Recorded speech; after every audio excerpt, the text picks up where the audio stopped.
요즘 미국 주식시장이 거의 박스권에 갇혀 있는 것 같아서 답답함을 느끼는 분들도 많이 계실 텐데요.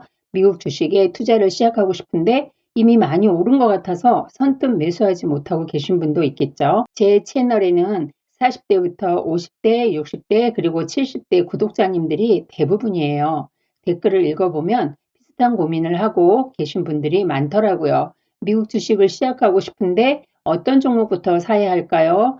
지금 들어가도 되나요? 조금 더 기다리면 더 떨어지지 않을까요? 이런 질문들 말이죠. 사실은 이 질문들이 지금만 나오는 건 아니에요. 4년 전에도 그랬고 2년 전에도 그랬고 1년 전에도 똑같았어요. 미국 주식에 투자하면서 재미있는 사실을 하나 알게 됐는데요. 많은 분들이 주가가 폭락하기를 기다려요. 조금이라도 싸게 사고 싶으니까 그렇겠죠. 그런데 막상 주가가 하락하면 또 고민이 시작됩니다. 지금 사야 할까? 조금 더 기다려야 할까? 사실 저도 처음에는 그랬어요. 기다리면 더 싸게 살 수 있을 것 같아서 현금을 100% 들고 기다려보지만 야속하게도 내 기대와 다르게 주가는 다시 올라가 버리죠. 그러면 또 후회됩니다. 아, 그때 살 걸 하고 말이죠. 그러다가 또 다시 주가가 하락합니다. 그런데 이번에는 또 무섭죠. 더 떨어질 것 같으니까요. 결국 아무것도 하지 못한 채 시간만 보내게 됩니다. 생각해보면 참 이상해요. 주가가 오르면 올라서 못 사고 떨어지면 더 떨어질까봐 두려워서 못 사죠. 그러니까 어느 지점이 되든 주식 투자를 시작하는 게 정말 쉽지가 않다는 거죠. 우리 가족 중에는 달러 현금을 많이 보유하고 있는 가족도 있어요. 당장 사용할 돈이 아니니까 외화 RP에 넣어두고 연 3%대의 이자를 받고 있죠. 그래서 달러 현금이 많은 우리 가족의 계좌 하나에 1억 원을 배정해두고 적립식 투자를 시작했어요. 2026년 7월 20일부터 SPY, QQQ, SOXX, TQQQ 4개의 ETF를 일정한 비율로 나누어서 매수하고 있죠. 현재 2회차까지 매수를 마친 상태인데요. 물론 우리 가족이 이 종목들에 투자하는 것이 이번이 처음은 아니에요. 이미 오래전부터 4개의 ETF를 활용해서 투자하고 있는 가족도 있고요. 오늘은 새로 시작한 적립식 투자 계좌를 소개해보려고 하는 거예요. 이 4개의 ETF를 어떤 비율로 나누어 투자하고 있는지, 왜 1억 원을 10개월 동안 적립식으로 나누어 매수하고 있는지, 그리고 실제로 2개월 동안 투자해 보니까 처음 계획과 어떤 차이가 생겼는지 계좌 화면을 보면서 공유해 보겠습니다. 항상 말씀드리지만 투자에는 정답이 없어요. 주식 투자 경험이 다르고 투자 금액도 다르기 때문에 투자 방법도 달라질 수밖에 없다는 거죠. 우리 가족도 모두 같은 방식으로 투자하지는 않거든요. 어떤 가족은 이미 4개의 ETF를 함께 투자하기도 하고 있고, 또 어떤 가족은 투자 금액과 경험에 따라서 조금 더 공격적인 투자를 진행하고 있기도 해요. 그러니까 오늘 소개하는 방법 역시 정해진 답이 아니라는 거죠.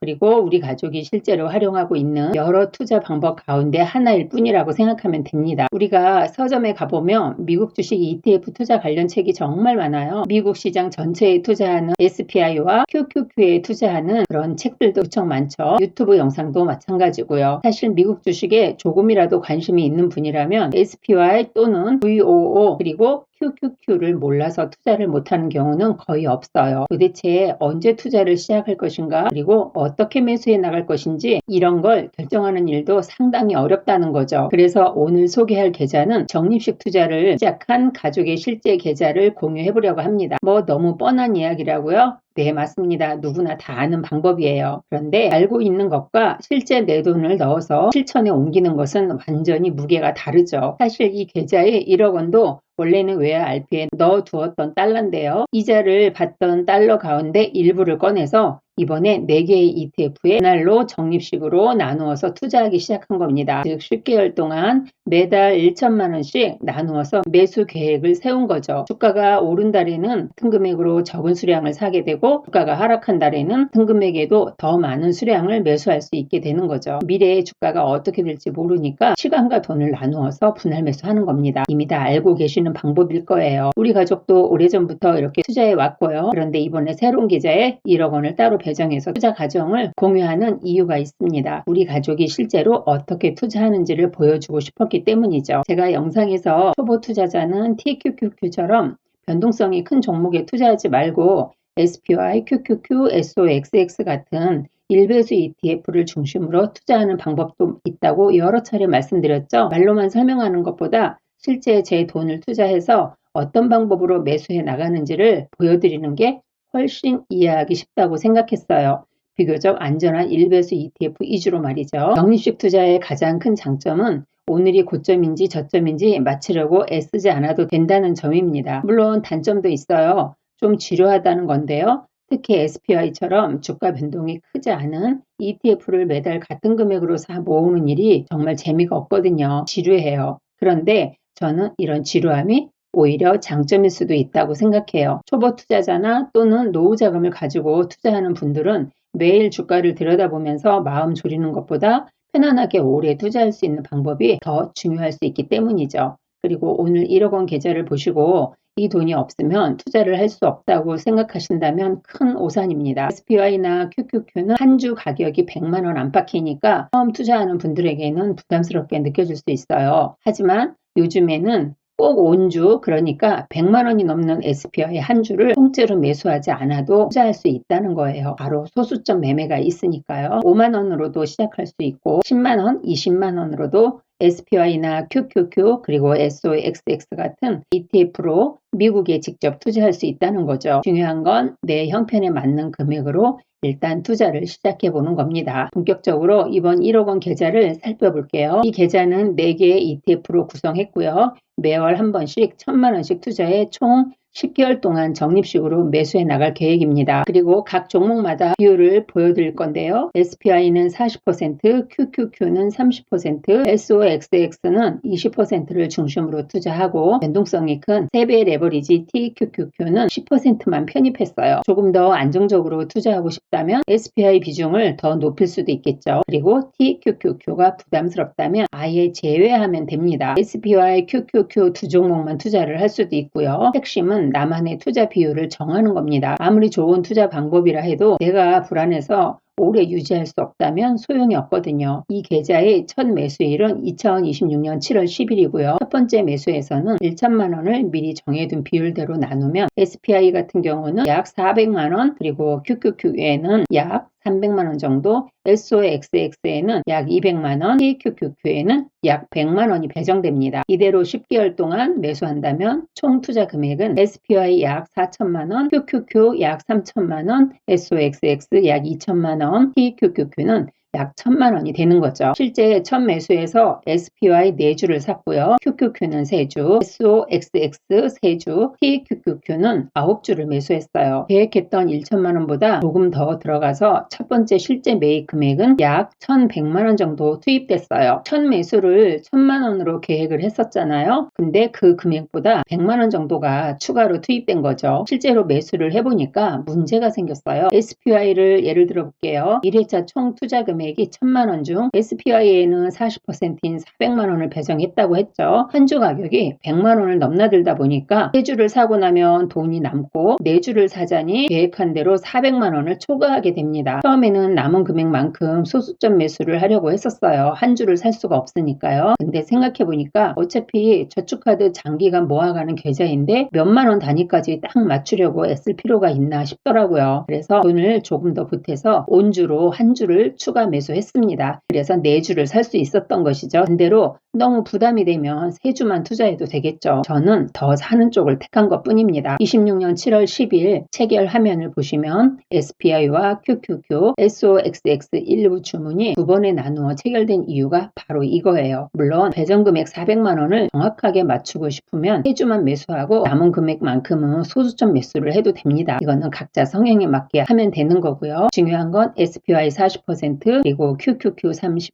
SOXX 20%, TQQQ 10%를 매번 소수점 단위까지 완벽하게 맞추는 투자가 아니라 큰 방향과 기준을 정해두고 모아가는 거예요. 저에게 이 비율은 투자 방향을 잡아주는 하나의 기둥 같은 역할인 거죠. 그리고 원래 2회차 매수 예정일이 8월 10일이었어요. 그런데 1차 매수 이후 주가가 하락하기 시작했죠. 특히 변동성이 크지 않은 SPY도 첫 매수 평균 단가보다 약 2% 가까이 하락했더라고요. 그러니까 QQQ와 SOXX, TQQQ는 그보다 훨씬 하락폭이 더 컸어요. 당연하죠. SPY가 하락했으니까 이들 종목은 더 크게 하락했겠죠. 어차피 8월 10일에 매수할 2차 투자금 약 1,000만 원이라면 조금 앞당겨서 사도 되지 않을까? 그렇게 판단하고 7월 28일에 이들 4개 종목이 제 평균 매수 단가보다 아래로 내려왔을 때인 26년 7월 28일에 2회차분 매수를 진행한 것이죠. 8월분을 먼저 투자한 셈이니까 다음 3회차 매수는 9월 10일경에 진행하면 되는 거고요. 저는 이걸 원칙을 어긴 것이라고 생각하지 않아요. 투자에는 원칙도 필요하지만 그 기준을 유지하면서 융통성 발휘가 필수거든요. 다만 주가가 조금 떨어졌다고 해서 남아있는 투자금을 한꺼번에 전부 넣어버리면 10개월로 나누어 투자하려던 적립식 매수의 의미가 사라지겠죠. 그래서 기준은 지키되 그 안에서 조절해 나가는 겁니다. 자, 이제 이 계좌의 26년 8월 14일 종가 기준 현재 잔고를 보겠습니다. 먼저 달러 기준으로 볼게요. SPY는 7주를 보유하게 되었고 평균 매수 단가는 약 747달러입니다. 달러 기준 수익률은 약 3.6%네요. QQQ ETF는 6주를 보유하고 있고 평균 매수 단가는 약 701달러, 달러 기준 수익률은 약 3.93% 수익 중이고요. 반도체 섹터에 집중 투자하는 SOXX는 6주를 보유하고 있고 평균 매수 단가는 약 543달러로 달러 기준으로 수익률은 약 1% 겨우 수익 중이에요. 이 계좌는 최근 반도체 주식들의 주가가 폭락하면서 한참 동안 손실이었는데요. 이제 겨우 다 올라온 상태예요. TQQQ는 23주를 보유하고 있고 평균 매수 단가는 약 67달러입니다. 달러 기준 수익률은 13%대이고요. 4개 종목을 합친 전체 외화 기준 수익률은 플러스 3.7%입니다. 그런데 원화 수익률 기준으로 보면 손실인 걸 볼 수 있는데요. SPY는 약 8만원 손실, 원화 기준 수익률이 마이너스 1%입니다. 그리고 QQQ도 약 3만 5천원 손실로 보이고요. 마이너스 0.56% 손실 중이고요. SOXX는 원화로 약 16만 5천원 손실로 마이너스 3.41% 손실 중으로 보입니다. 반면 TQQQ는 약 20만원 수익으로 원화 기준으로도 플러스 8.78% 수익률을 기록하고 있어요. 이렇게 보면 역시 TQQQ가 계좌 안에서는 자기 존재감을 확실하게 보여주긴 하죠. 일배수 종목 위주로 투자하면 비교적 안전한 편이지만 여기에 수익률을 좀 더 극대화하기 위해서 이 계좌에서는 양념처럼 TQQQ를 10% 편입해 둔 것이고요. 전체 계좌를 원화로 평가 손익률은 마이너스 0.37% 손실 중입니다. 즉 7만 9천원 정도 손실이겠네요. 그러면 4개 ETF의 종목 전체 달러 기준 수익률은 플러스 3.67%인 것이죠. 이미 눈치채셨겠지만 이 차익은 바로 환율 때문이에요. 이미 보유하고 있던 달러로 투자를 했기 때문에 사실상 원화 손실액은 아무런 의미가 없어요. 최근 달러 가치가 내려가고 원화 가치가 상승하면서 원화로 환산했을 때는 수익률이 더 낮게 나타나는 것이죠. 나중에 주식 투자를 하지 않고 모든 달러를 원화로 환전할 일이 있을 때 원화 가치를 따져야 되겠죠. 지금은 아무런 의미가 없다는 거고요. 26년 8월 14일 기준으로 실제 주식에 투입된 매입 금액은 원화 환산 기준으로 약 2,116만원 정도입니다. 그러니까 1억 원 가운데 아직 약 8천만 원에 가까운 자금은 달러로 남아있는 셈이죠. 이 돈은 앞으로 매월 적립식으로 매수할 돈이기 때문에 KB증권 외화 RP에 2개로 나누어서 예치해 두었어요. 다음 3차 매수에 사용할 금액인 약 1천만 원에 해당하는 달러는 필요할 때 바로 꺼내서 쓸 수 있도록 수시식 외화 RP에 넣어두었죠. 현재 6,900달러 정도가 예치되어 있고 연 3.35%의 이자를 받고 있죠. 그리고 당장 사용하지 않을 47,634달러 약 7천만 원 정도는 31일 약정식 외화 RP에 넣어두었고 연 3.4%의 이자를 받고 있죠. 물론 여기에서 나오는 이자에도 이자소득세 15.4%는 공제되고 입금됩니다. 잠깐 동안 사용하지 않을 달러라면 조금이라도 이자를 챙겨두는 게 낫겠죠. 현금도 포트폴리오의 일부이며 당장 주식을 사지 않는다고 해서 절대로 놀고 있는 돈이 아니에요. 다음 기회를 위한 기다리는 돈인 것이죠. 이 계좌는 주가가 오를 때도 사고 떨어질 때도 사면서 시간과 돈을 나누어 투자하는 적립식 투자 계좌인 겁니다. 미국 대표 500개 기업에 투자하는 SPY와 기술주 중심의 약 100개 기업에 투자하는 QQQ ETF 그리고 반도체 관련 기업에 투자하는 SOXX ETF를 중심으로 포트폴리오를 구성했고요. 물론 이 세 종목은 1배수 ETF예요. 그리고 여기에 더해서 해외 레버리지 ETF인 KQQQ는 딱 10%만 담아서 우리 가족에게 가장 알맞는 포트폴리오를 구성한 것이죠. 또한 또한 이번 사례만 보면 1억 원이 있어야 미국 주식에 투자할 수 있다고 생각할 수 있는데요. 절대로 아닙니다. 투자할 돈이 적으면 적은 대로 금액을 줄여서 각 비율로 나누어서 각 종목에 투자하면 되는 거죠. 요즘은 소수점 매매가 있으니까 10만 원으로도